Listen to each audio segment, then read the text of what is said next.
O evangelho no Brasil tem sofrido muito, está sofrendo e vai sofrer, porque qualquer pessoa tem acesso ao altar. E o altar da igreja evangélica brasileira está cheio de pessoas desequilibradas emocionalmente. Pessoas que têm paletó e gravata e o título e diploma de pastor, mas não lê a palavra, não conhece a palavra.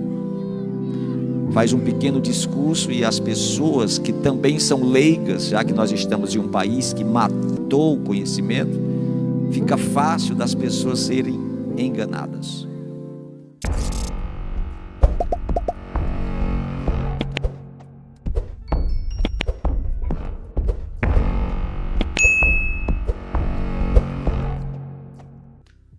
Então nós estamos dentro de uma masmorra intelectual muito forte, e isso atinge a igreja.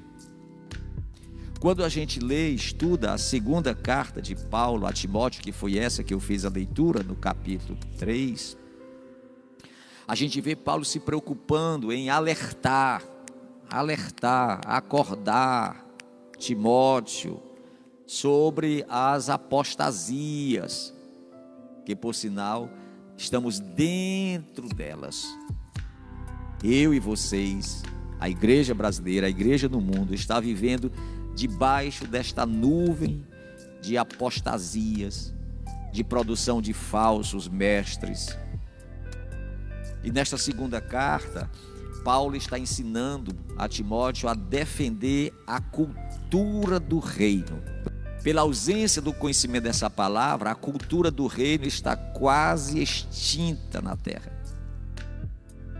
Somente um milagre poderá salvar a cultura do reino na terra, logo o próprio reino. Quando a gente vê Jesus ensinando os judeus e trazendo de forma pedagógica a parábola das 10 virgens, ela soa para nós de forma assustadora. Será que só a metade da igreja vai se salvar? Ali está as duas culturas, a cultura da igreja chamada inerte, nécia, e a cultura da igreja chamada prudente. A igreja que tinha nome de igreja, mas era nécia, não se preocupava em produzir azeite para a sua botija, para a sua lamparina, para a sua candeia. O azeite não se acende sem a candeia, porque a candeia, o recipiente, precisa ser colocado nela o azeite para que a chama acenda. A candeia é o nosso corpo, o azeite é a nossa produção subjetiva, a nossa fidelidade a Deus, a nossa vida piedosa, a nossa defesa da nossa cultura, que está se esvaindo e que está assustando a todos nós. Que cultura é essa? O que é cultura? Cultura é um padrão, irmãos.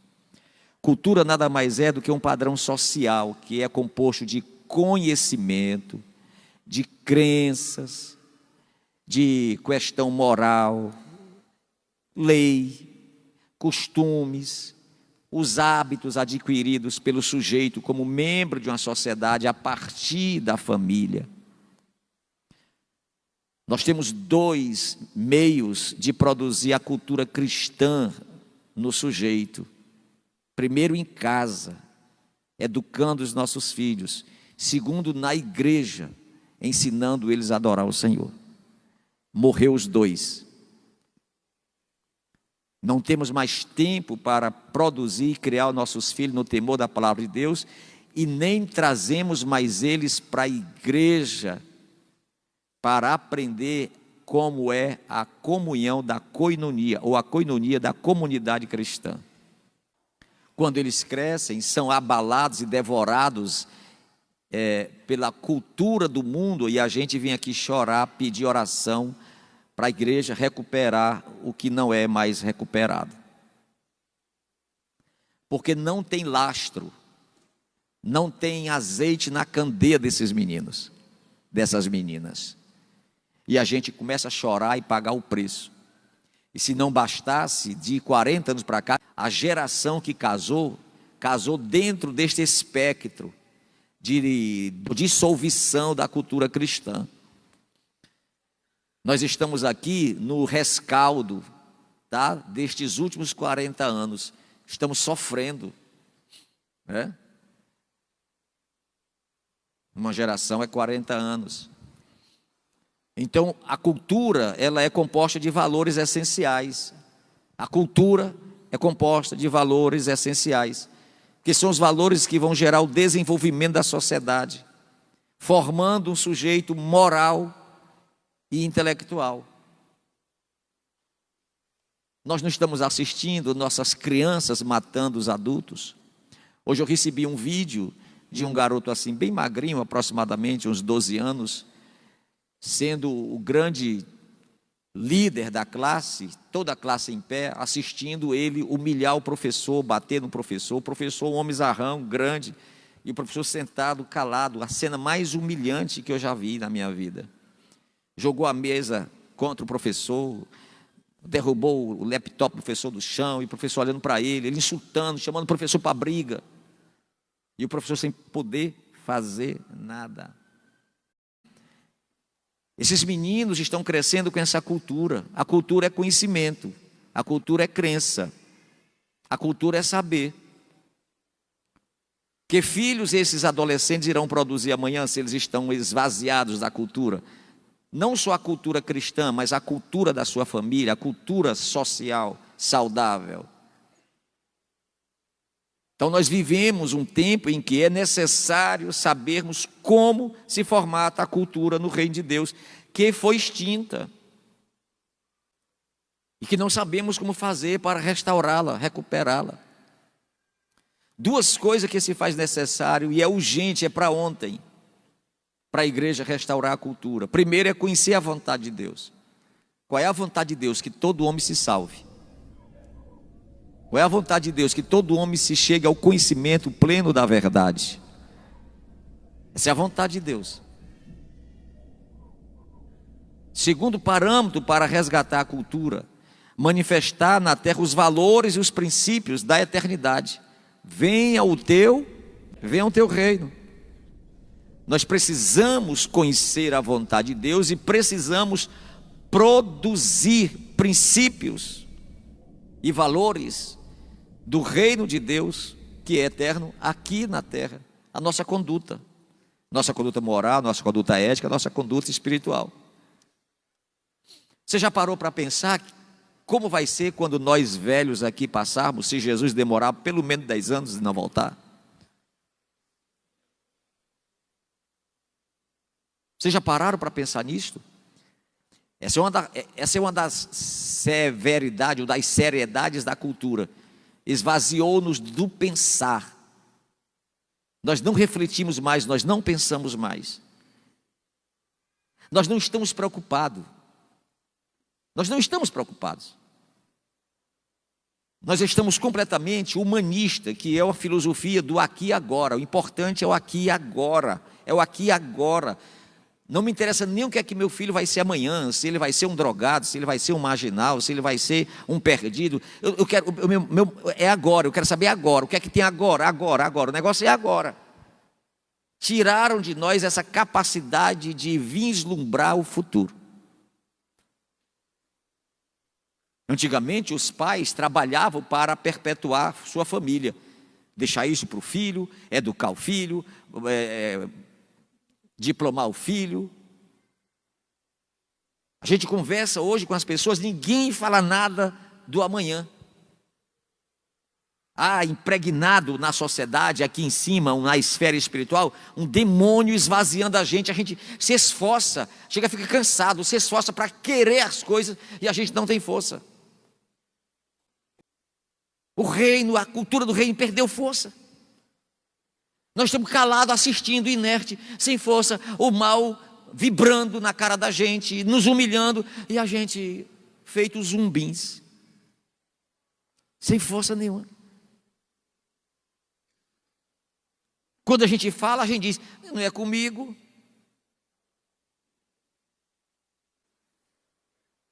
As coisas que nos fazem crescer estão embutidas, escondidas, e a gente não procura. Mas as coisas putrefatas, que não valem nada, a gente logo os olhos contemplam, vê, e a gente é preso por aquilo. Nós não temos força para dizer não à cultura da perversidade. Nós estamos semelhantes às pessoas do mundo, procurando onde tem sangue. Eu tenho pregado aqui na igreja que os canais de TV que existem na nossa casa deviam estar desligados. Às vezes eu chego na recepção da administração da igreja, a TV está ligada com um canal passando crimes, morte, pedaço de gente para lá, pedaço de gente para cá. Ninguém tem força de pegar o controle e tirar essa desgraça daí. Nós estamos vencidos. Não temos força de ler a palavra, não temos força de dirigir um culto alegre, estamos se acabando, estamos morrendo. E Paulo vem trazendo uma reclamação a Timóteo, dizendo: eu estou passando, você vai ficar, mas você não pode dar vazão à cultura do mundo, não. Lembra a tua origem, lembra quem você foi, quem você é e quem você vai ser. Lembre-se que nós somos diferentes, nós somos luz, nós somos sal. Lembre-se. Então busque conhecer a vontade de Deus, manifeste na terra os valores e princípios da eternidade. Põe aí Mateus 6:10. Mateus 6:10. Venha o teu, faça-se. Qual a vontade? Veja o que está em Mateus 24:14. Para a gente entender que vontade é essa. E será pregado este evangelho em todo o mundo, e depois virá o fim. Qual é a vontade do reino? Apresente os meus princípios, as minhas virtudes às pessoas que estão se perdendo. O que é que está acontecendo? Que eu não consigo chamar a atenção de uma pessoa durante um ano, dizendo que Jesus salva, cura, que Jesus leva para o céu. Enquanto isso, a cultura do mundo altamente efervescente, sendo pregada em todos os cantos. Eles estão tão cientes de que nós estamos apavorados e com medo, que estão gritando se a gente por acaso se posicionar. Cala a boca, tem que ser assim. Está todo mundo em silêncio. Entra ano e sai ano, a mesma coisinha. A gente não demonstra espiritualidade, não demonstra compromisso. Estamos mortos. Agora, quando fala em dinheiro, os olhos brilham, o sono passa, a vontade chega, porque nós estamos feitos aquele jumento magro, com fome, sonhando com a espiga de milho na nossa frente. Quando a gente vê, ninguém sabe de onde vem força daquele animal, ele corre atrás da espiga de milho. Assim estamos nós. Conduzir a carga do reino, não que é pesado. O dinheiro, estou vivo, estou dentro. Nos tornamos assim. Incrível isso. Então o reino de Deus tem uma cultura, um jeito de ser, fruto dos valores que eles permeia, produzindo um caráter divino. Por exemplo, põe aí Romanos 14:17. Romanos 14:17. Porque o reino de Deus, olha isso, não é nem, mas o reino de Deus não é comida nem bebida, não é preocupação somente com o ventre,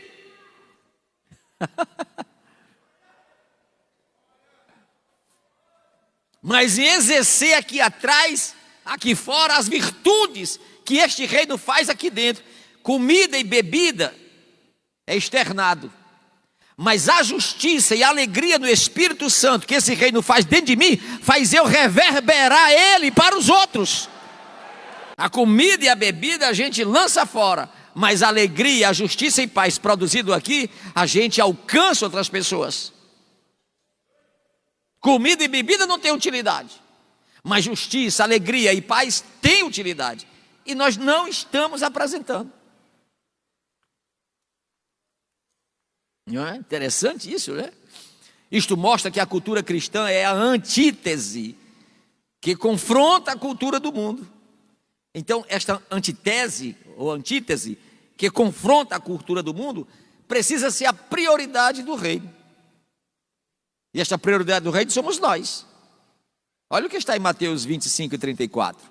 Então dirá o rei aos que estiverem à sua direita: vinde, benditos de meu Pai, entrai na posse do reino que vos está preparado desde a fundação do mundo.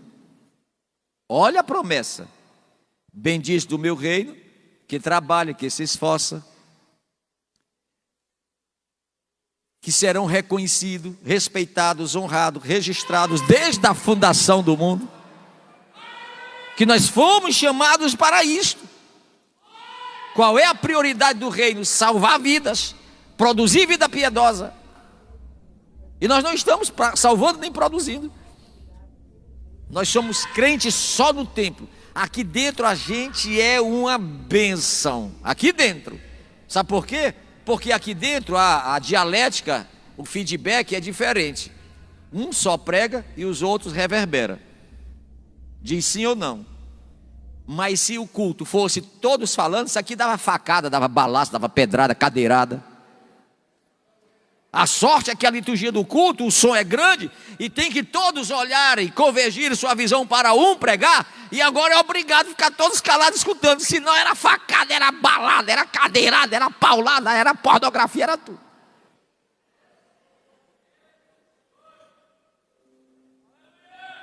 E já que não podem revidar, fico na mente: não estou gostando. Ao santarrão, não concordo. É maligna a coisa, irmão. Haja entre vós consenso. Nós perdemos a capacidade da adoração do reino. Isso aqui é semelhante a um posto de abastecimento. Tem que abastecer e vir vazio para abastecer, e não tem que abastecer para ir para o pau lá fora, para a guerra lá fora, para o confronto lá fora. Então, quando eu dou prioridade a esse reino, eu me revisto dele. Põe aí Efésios capítulo 6. Efésios 6, versículos 10 e 20. Quanto ao mais, busquem serem fortalecidos na igreja, na política, no dinheiro, fortalecidos como também na força do seu poder, revestir de toda a armadura de Deus para poder ficar firme contra a cilada do diabo. 12. Porque a nossa luta não é contra o sangue e carne, é contra principados, é contra demônios, dominadores deste mundo tenebroso, contra as forças espirituais do mal nas regiões celestes. Portanto, tomai toda a armadura de Deus para que possais resistir no dia mau, e depois de ter desvencido tudo, permanecer inabaláveis. Estai firmes, cingindo-vos com a verdade, vestindo-vos da couraça da justiça, calçar os pés com preparação do evangelho da paz, embraçando sempre o escudo da fé, com o qual podereis apagar os dardos do maligno. Tomai também um capacete da salvação, a espada do Espírito, que é a palavra de Deus, com toda oração e súplica, orando em todo o tempo no Espírito, para isto vigiando com toda perseverança e súplica por todos os santos. Também por mim, para que me seja dado no abrir da minha boca a palavra, para com intrepidez fazer conhecido o mistério do evangelho, pelo qual sou embaixador em cadeias, para que em Cristo eu seja ousado para falar como me cumpre fazê-lo. Este é o papel da igreja, revestido pela graça para enfrentar o reino das trevas, a cultura do mundo, e dizer: Cristo vive, Cristo reina, glorificado é o Senhor para sempre. Então, quando eu compreendo essa cultura e dou prioridade ao reino, me revisto desse reino, eu descubro qual é a seriedade deste reino. Está em Mateus 25, São Mateus capítulo 25, 1 a 13. Então o reino dos céus, olha aí, ó, será semelhante a 10 virgens que tomando as suas lâmpadas saíram ao encontrar-se com o noivo. 5 dentre elas era ideológica, era do outro lado, queria nada. Só que tinha 5 que sofria tanto delas, era chamada de santarrona, babona. As bichinhas eram prudentes, estavam sempre orando. As nécias, ao tomar as suas lâmpadas, não levaram azeite. No entanto, as prudentes, além das lâmpadas, levaram azeite das vasilhas. E tardando o noivo, foram todas tomadas de sono e adormeceram. Mas à meia-noite ouviu-se um grito: eis o noivo! Quem estiver preparado, saia ao seu encontro. Então se levantaram todas se levantaram e prepararam as suas lâmpadas. E as nécias tentaram acender as lâmpadas e não acenderam. E disseram às prudentes: bora dividir o azeite. Nossas lâmpadas não acenderam. As prudentes responderam: lamentamos, o que nós temos só dá para a gente chegar lá. Faça o seguinte, vamos comprar. Deva ter alguém aí vendendo. Saindo elas para comprar, chegou o noivo. E as que estavam apercebidas entraram com ele para as bodas, e fechou-se a porta. Mais tarde chegaram as virginécias, mais tarde, clamando: Senhor, Senhor, chegamos, fazemos parte da igreja, nossas 5 irmãs estão aí contigo. Aí ele respondeu no versículo 12: não vos conheço, não vos conheço. Versículo 13: um conselho para quem ouviu esta parábola, disse o Senhor: vigiai, pois, porque não sabeis o dia nem a hora. Isso aí tanto comporta no espectro da coletividade, como no espectro da individualidade. Quantos irmãos estavam aqui o ano passado, assistindo o culto no domingo, na segunda-feira estavam enterrados?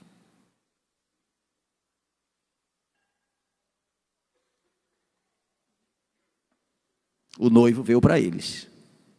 O noivo está vindo todo dia. Todo dia o noivo está chegando. E o noivo vem buscar a noiva. A noiva não está só no coletivo. A noiva pode ser você, eu, nós, sozinho, dentro do nosso carro, na fila do banco. O noivo chegou e disse: é hoje nossa núpcia, vem cá. E a gente fica chorando aqui. Entendamos que todo esse empreendimento espiritual tem por finalidade enfrentar um mundo produtor de uma cultura maligna. É isso que a Bíblia diz em 1 João 5,19. Olha o que está escrito em 1 João 5,19. Sabemos que somos de Deus, infelizmente estamos em um mundo repleto de maligno. Agora veja o conselho que esse mesmo João, na sua primeira carta, essa primeira carta aí, capítulo 2, versículo 15 e 17 diz, sobre a cultura do reino e a cultura do mundo. Tem uma cultura do mundo, que produz o que a gente não pode amar, porque se você amar, o amor de Deus não estará em você. 16, porque tudo que a cultura do mundo produz, como a concupiscência da carne, dos olhos e a soberba da vida, não vem de Deus, mas do mundo. 17, e o mundo vai passar, o mundo vai passar, o mundo vai passar. Não sei se vai dar tempo eu estar aqui para ver, ou se Jesus volta logo, não sei se vai dar tempo. Mas se Jesus demorar aí 40, 50 anos, toda essa parafernália que nós estamos vivenciando, assistindo, atravessando, sofrendo atualmente, vai se acabar. Vem novamente outra cultura. Há uma guerra instalada. Essa cultura que nós estamos assistindo aqui no Ocidente é uma guerra contra todos os valores, porque a cultura cristã é o berço de uma sociedade saudável. A cultura cristã é o berço de uma sociedade saudável. Todos nós que fomos criados na cultura cristã, todos se tornaram grandes mulheres e grandes homens. Essa turma todinha que está nascendo agora, é tudo com tendência de derramamento de sangue, de assassinos. Quem ensinou isso a eles? Quem ensinou? Não é? Esta revolução maligna é chamada de revolução cultural, que é uma verdadeira guerra a tudo que é benefício, a tudo que é bondoso, bem como a destruição total da moral que norteia a sociedade. Essa revolução cultural inaugurou a ideia que o homem não pode ficar preso a uma crença de um paraíso transcendente. Presta atenção nisso. Essa revolução cultural inaugurou a ideia que o homem não pode ficar preso a uma crença de um paraíso transcendente. Pois o paraíso é aqui. É o que defende a ideologia através de seus tentáculos, como o humanismo, o aqui e agora, e o hedonismo, o prazer. Presta Presta atenção nisso. Até antes do iluminismo, o fundamento da sociedade era que o que disse Cristo a respeito da vida eterna: o meu reino não é deste mundo. Esta era a efígie, a marca, o signo da geração, da sociedade, da civilização antes do iluminismo. O meu reino não é deste mundo. Todos se preocupavam com a espiritualidade, com a religiosidade e com a fé. Depois do iluminismo, exatamente Albert Camus escreveu a ideia dizendo: o meu reino é sim deste mundo. E começa essa loucura que nós estamos assistindo. Ninguém pensa mais na volta de Cristo, ninguém prega mais contra o pecado, ninguém prega mais contra a espiritualidade. É todo mundo desesperadamente com a barriga em protagonismo e não com a mente para a salvação. Tiraram do sujeito todas as responsabilidades do conhecimento espiritual e inseriram o interesse, a motivação pelo materialismo. E é aqui que Paulo desafia Timóteo: lembra-te de onde você saiu, lembra-te quem te ensinou as primeiras letras. Como filho de uma mãe judia, é claro que Timóteo tinha procedência, e que nós, pai e mãe, estamos falhando e não estamos dando procedência aos nossos filhos. Escute aí, pai e mãe, Provérbios 22:6. Ensina a criança no caminho que deve andar, e ainda quando for velho, não se desviará dele. Cultura, olha essa cultura. Não se abrirá, não se misturará, não será derrotado. Veja o que está em Deuteronômio 6, versículos 6 e 7. Estas palavras que hoje te ordeno estarão no teu coração. Tu as inculcarás a teus filhos, e delas falarás assentado em tua casa, andando pelo caminho, e ao deitar-te e ao levantar-te. O que foi que nós fizemos? Empenduramos no pescoço dos nossos filhos um celular. Baixamos aplicativos com jogos violentos. Eu ontem recebi o áudio, a mensagem de uma diretora de um colégio aqui em Fortaleza, pedindo socorro aos pais, dizendo: eu não posso sozinha salvar os nossos filhos. Pelo amor de Deus, olha o que... Isso, eu estou com o áudio da diretora. Olha o que seu filho está fazendo dentro do quarto sozinho, trancado. Olha o que tem dentro da mochila do seu filho. Olhe quais são os jogos de videogame que seus filhos estão assistindo. Olha, nós não temos tempo, a gente quer se eximir deles. E quando eles crescem, a gente quer resolver o problema e não consegue. Isso serve até para os pais evangélicos, porque a maioria dos, talvez todos os pais evangélicos não está nem aí, não sabe nem com quem a sua filha tem amizade. Meninas e meninos chorando, filho de pais evangélicos, o pai não está nem aí, nem pai nem mãe, sabe de nada. Nós estamos destruindo a cultura do reino de Deus. Perdemos autoridade para os nossos filhos. Eles é quem ditam a ordem, ditam a norma, e a gente fica calado. Cuide da sua casa. Você que tem que dar jeito da sua filha e do seu filho, não eu. Eu prego a espiritualidade que leva para a salvação. Revoltam-se, ligam para cá para a igreja dar jeito. A igreja não foi feita para dar jeito em educação doméstica. Foi feita para cuidar da espiritualidade. Seja a igreja da sua casa. Ensine seu filho a orar, dobrar o joelho, clamar ao Senhor. Ensine seu filho a ser educado, buscar a Deus, ler a palavra. A cultura do reino nos ensina a escapar da corrupção que há no mundo. Olha aí Romanos 12:2. Pare de concordar e conformar com este mundo. Mude a sua mente, transforme pela renovação da mente, para que você experimente a boa e agradável e perfeita vontade de Deus. Mas não é só escapar da corrupção do mundo. Em segundo lugar, produzir um coração limpo. Mateus 5:8. Olha o que está escrito em Mateus 5:8. Bem-aventurados os limpos de coração, porque verão a Deus. E por último, terceiro lugar, precisamos ser seletivos com a nossa maturidade. Colossenses 3:1 e 2. Se você já morreu para a cultura do mundo, está vivendo agora com Cristo, busca as coisas do alto. Versículo 2. Pensa nas coisas do alto. Busque e pensa, te ocupa. E para encerrar, olha o que está escrito em 1 Coríntios 15:33. As más conversações corrompem os bons costumes. Gente, o caráter do reino é diferente, gente. O que eu estou observando no meio evangélico, inclusive no meio da liderança, é que o caráter não foi burilado. É uma vergonha o comportamento de muitos, até que se dizem líder, pastor, evangelista, presbítero, diácono. Gente, caráter burilado pelo evangelho é outra coisa. Ou a gente sai dessa cultura que está nos destruindo, ou nós vamos perder a salvação, gente. Precisamos ser homens e mulheres idôneos na fé, homens e mulheres equilibrados na espiritualidade, homens e mulheres com ética na nossa religiosidade. Do contrário, nós seremos piores do que as pessoas das trevas.